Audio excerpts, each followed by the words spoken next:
Hi, it's Polly here. Yahoo! With Mr. Snoots. Yay! Both of us well rugged up. Oh my god. For Perth? Yeah, this is freezing. Probably not for you people from the Northern Hemisphere, but God, for me. So anyway, look. So, a few little caveats on this one. I'm going to do for you the Albedo Combat Patrol miniatures game. ACP-164. Now, so the caveats on this are, one, I've been sent this for review by the designer, who is a friend of mine on Facebook, and a nice chap indeed. Lovely guy. But you probably may know, in fact. So the first role-playing game I ever did back in the 80s was the Albedo role-playing game. So I do have a connection to this property. So, let us go back in time. Are you there yet? No? Good, there we are. So, way back in the early 80s, a artist called Steve Gallacci, lovely guy, he did a comic book called Albedo. Albedo was a hard science fiction story, but it was told using animal characters. Now, as such, early furry fandom, before it was called furry fandom, a lot of it gathered around Steve because his artwork really impressed us. You can see it's grey shaded tones. He's an ex-US Air Force artist, so obviously aircraft obsessed, obviously equipment and tech obsessed. His stuff was very well thought out tech-wise and so on. I love Steve. I love Steve. He's been one of my friends. He's been one of my friends for 40 years now. He's very definitely on the spectrum. So I find the way he does characters quite funny because he doesn't quite connect with other people the way you or I does, so he just presumes that that's how characters run. So yes, basically, if you can imagine main characters that are effectively all essentially autistic, it's a bit of a weird world.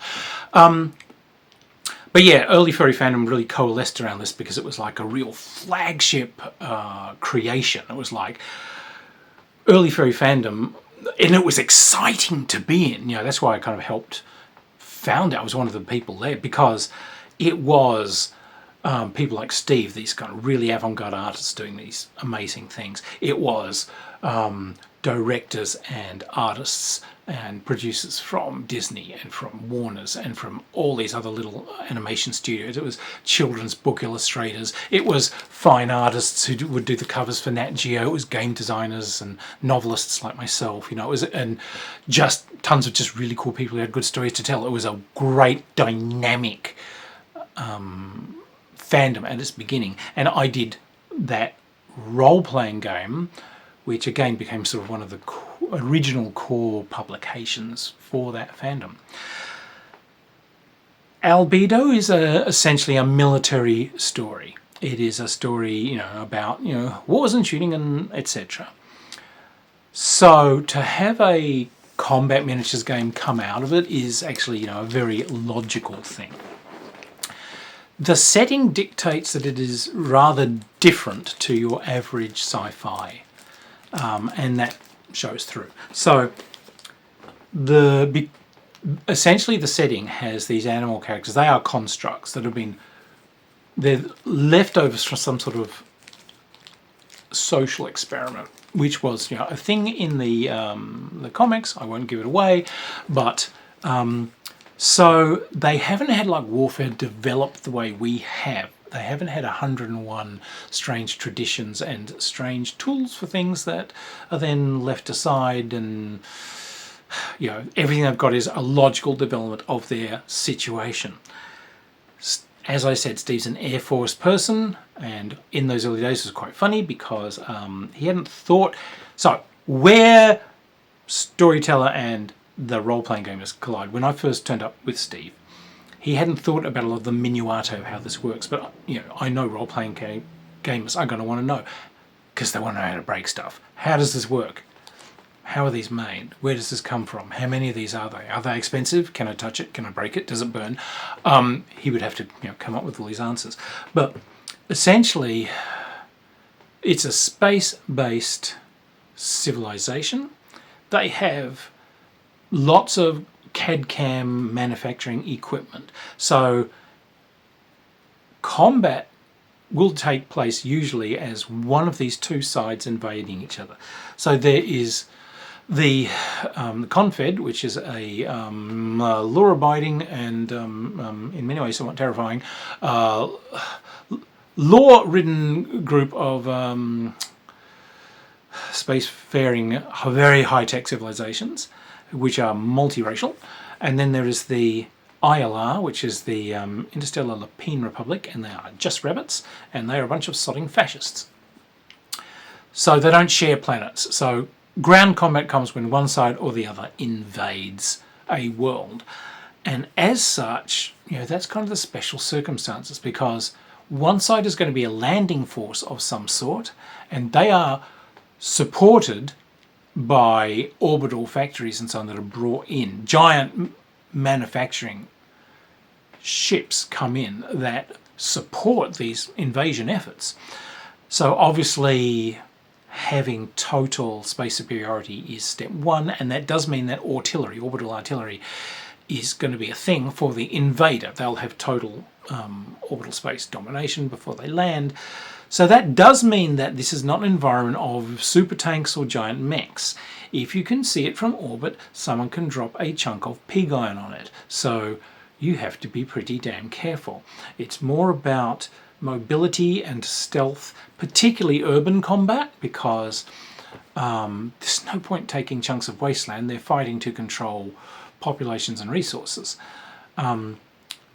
So it's a game of infantry strike forces and their immediate supports. This combat game does that, exactly that. This is an infantry skirmish game with the support elements that are used in this kind of environment.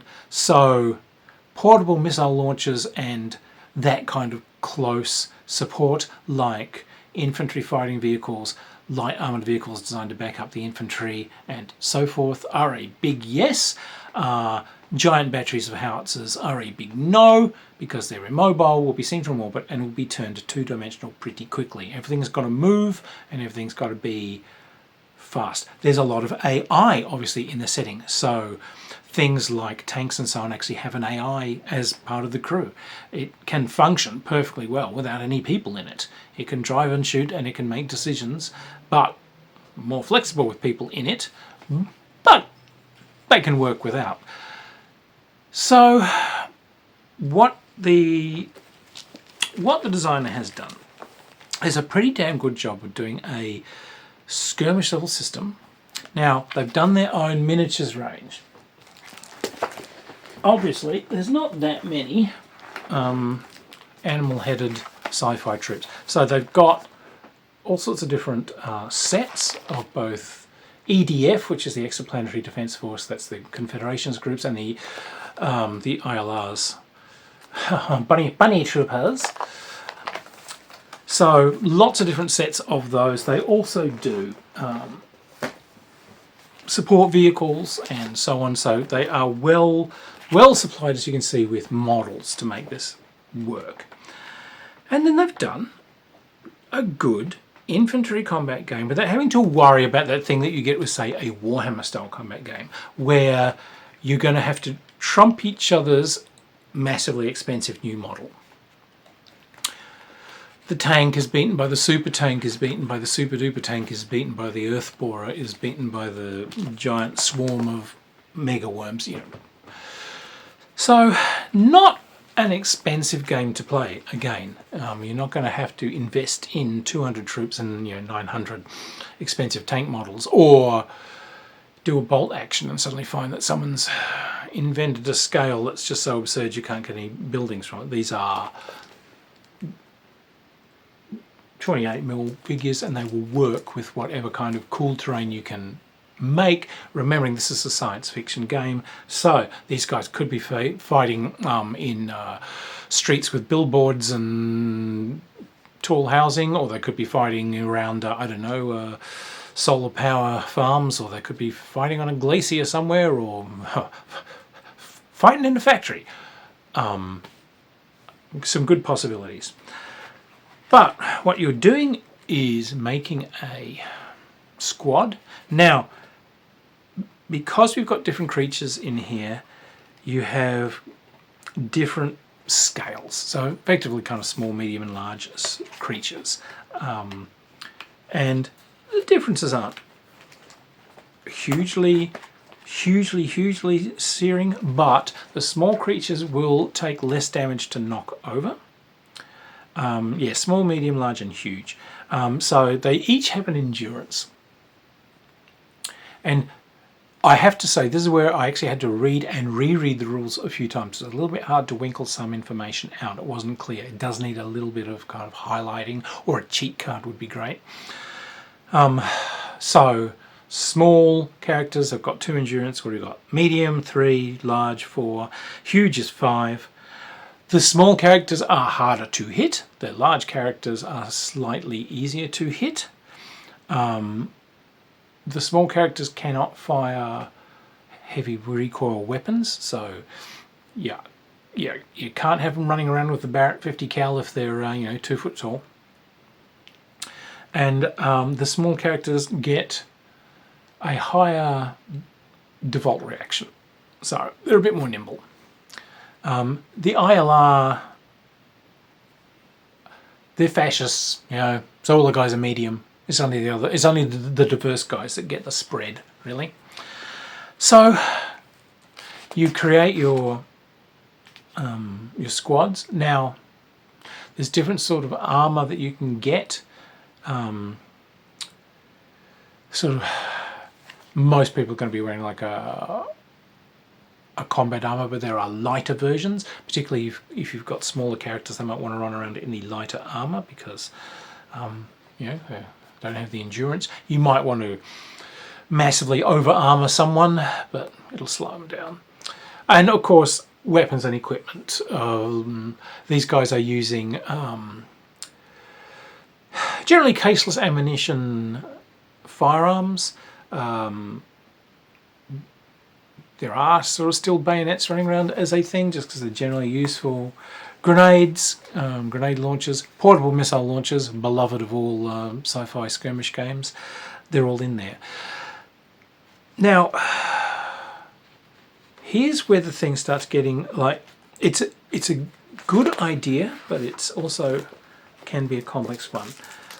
These sets of cards are a core game mechanic. There's one card deck for the EDF, and there's another one down here for the rabbits, the ILR. They're both different. As you do activities and actions and so forth with your figures, everything comes off drawing these cards. So, and this is why it can be slightly problematic, simply because there's a lot of information packed onto these cards, because each card has to be used for everything. So, you can see each of these sets of icons and windows is a separate set of information. When you have a character shoot at someone, you have to look at this top row. And as you have different bonuses and penalties, it will shift you along the window. And I'll just see if I can find you a couple. There we go. So if it shifts you into if it shifts you too far across, it's a miss. So if you fire and they're in like if you're firing from a moving vehicle, say, it'll shift you a couple of columns over to the right. If you have managed to draw a bead on the target for a set number of actions, it'll shift you further over to the left. So you have to drift back and forth, but it comes off this, and it tells you the value of the strike. Now, the other weird thing is, if you can see there's a silhouette there, that has a shaded section which tells you which part of the target is hit. That lets you know if it's armoured or not. The armour subtracts from the damage, and any excess is taken as endurance hits to the character. And then as body parts are hit, it's got a list of what that does. If you've got an injured arm, you can't do crew-served weapons, you can't use two-handed weapons, these sorts of things. If you're injured in the legs, your movement goes down.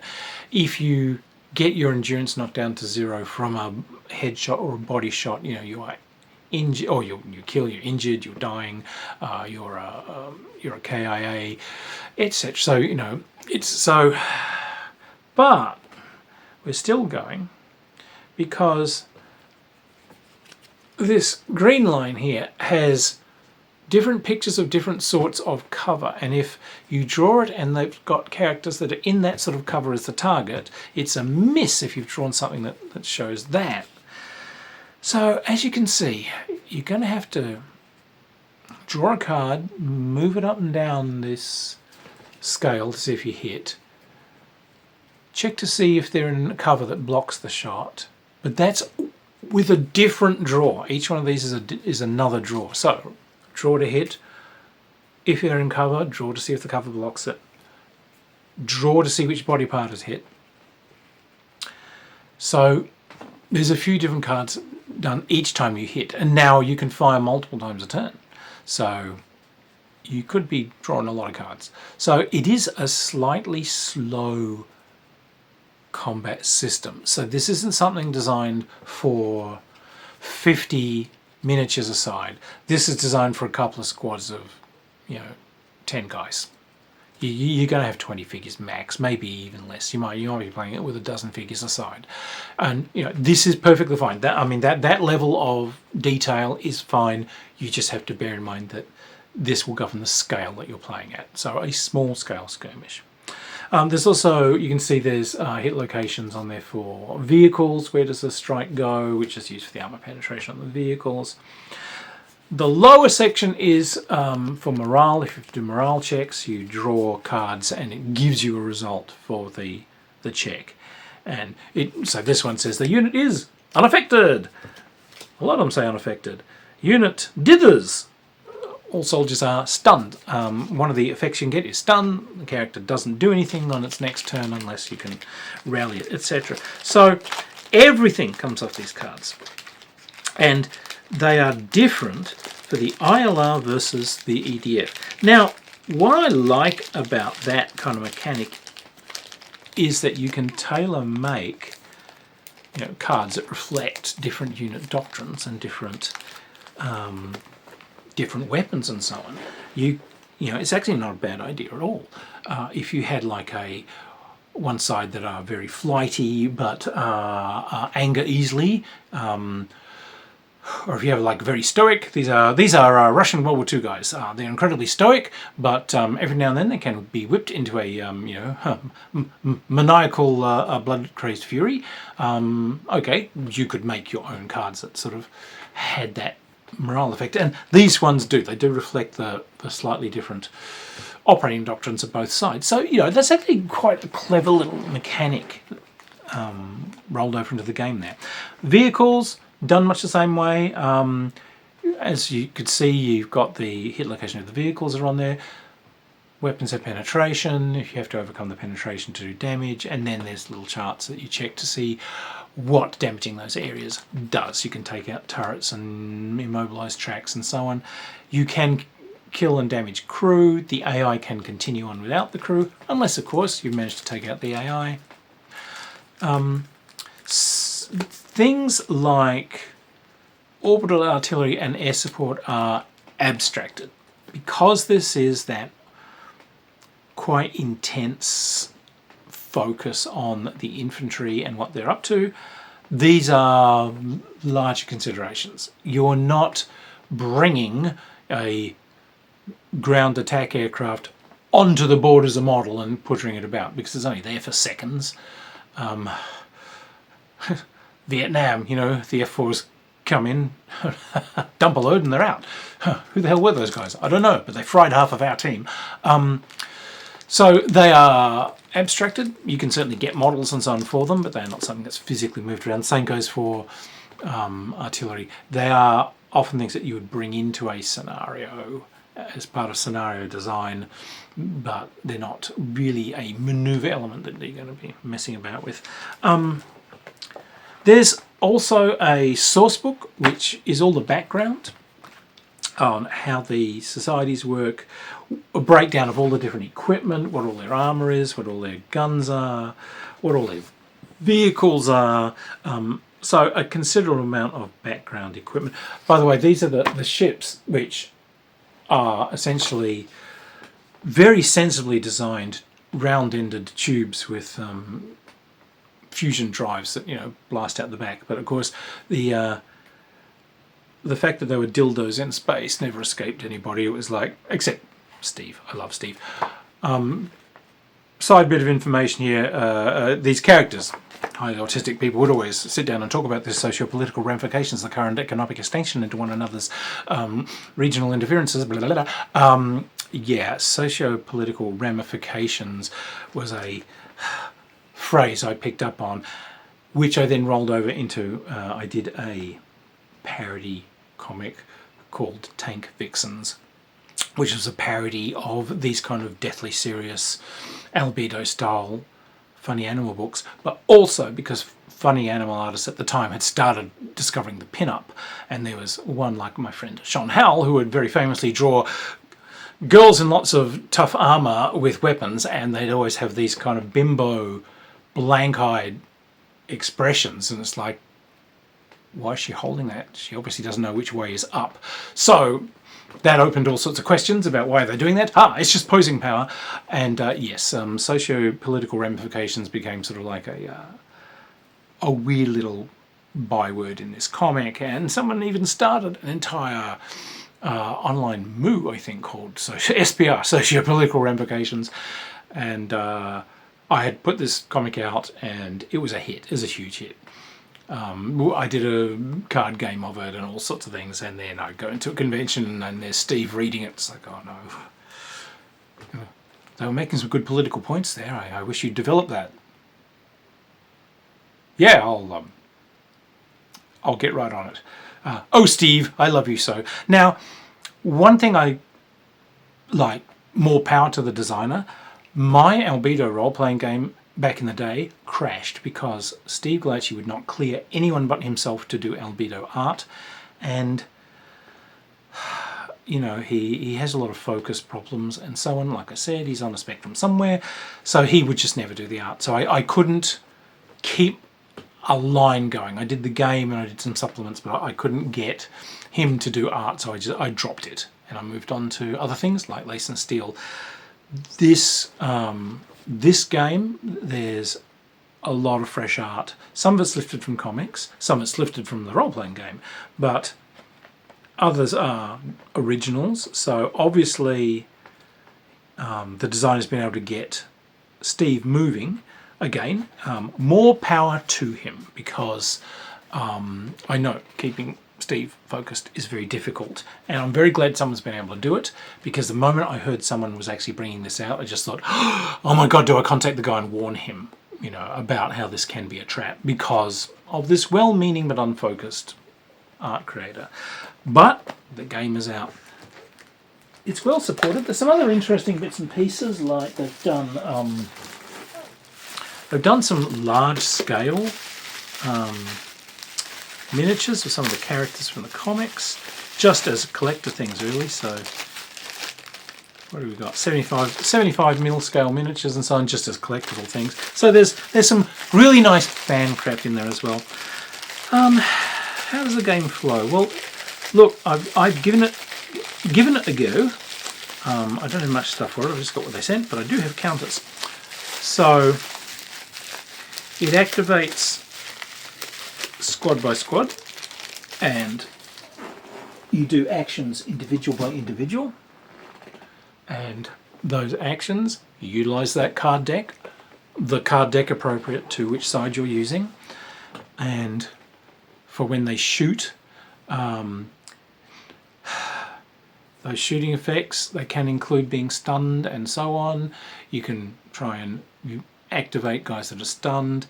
So there's a bit of a kind of coherence problem going on, because you will get different results from the morale tests as you flip those over. You take morale tests as people get hit, as people get fired upon.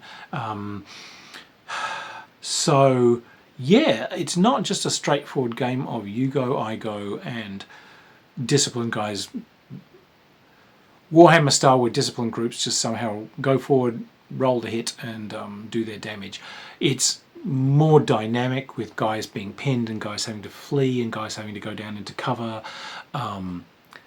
So as far as skirmish games go, it's unique from the setting. You know, like, it doesn't have things that you find in so many science fiction games where it's giant killer engine of death of the week. This is an infantry skirmish game, and it's an infantry skirmish game for a reason, because real physics ensues, and anything that's big and noticeable is going to get smashed from above. So this has the additional benefit to the game in that you're not being asked to constantly invest in a huge number of very, very expensive models. You can make your infantry teams and put in a swap back and forth of a few different weapons if you feel like you're going to put in a lot more heavy weapons, or you want swarms of crazy militia or something like that. You can certainly do it. You're going to need to, or not need to, but you're going to want to have a couple of cool armoured vehicles to trundle about and make clankety clank noises with their lovely tracks, and that's about it. So this isn't a expensive game to invest in.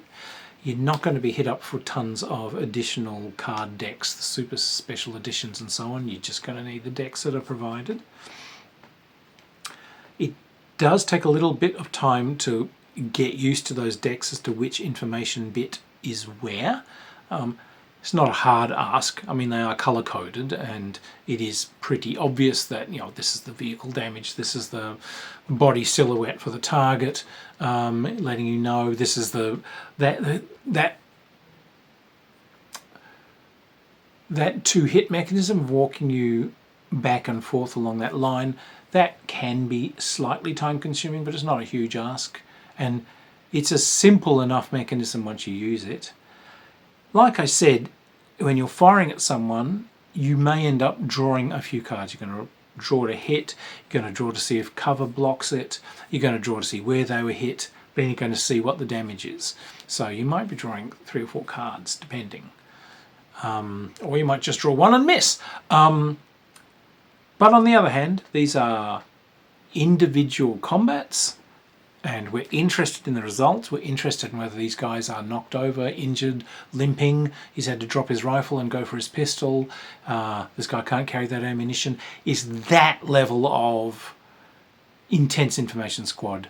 It's so on that basis, these mechanics are doing exactly what they have to do. Like I said, this isn't a game about flinging dozens of guys at each other. This is a focused game of small unit action for infantry and their immediate close supports. Great. With the bonus that you can have space bunnies or battle echidnas. So look, it's really good for me. It's really good to see that this is out there. Like I said, I'm very happy that the designer managed to get past the pitfalls of Steve, who I will love forever. But like I said, I had to abandon a game because I couldn't make Steve focus. This guy can, so more power to you, Chris.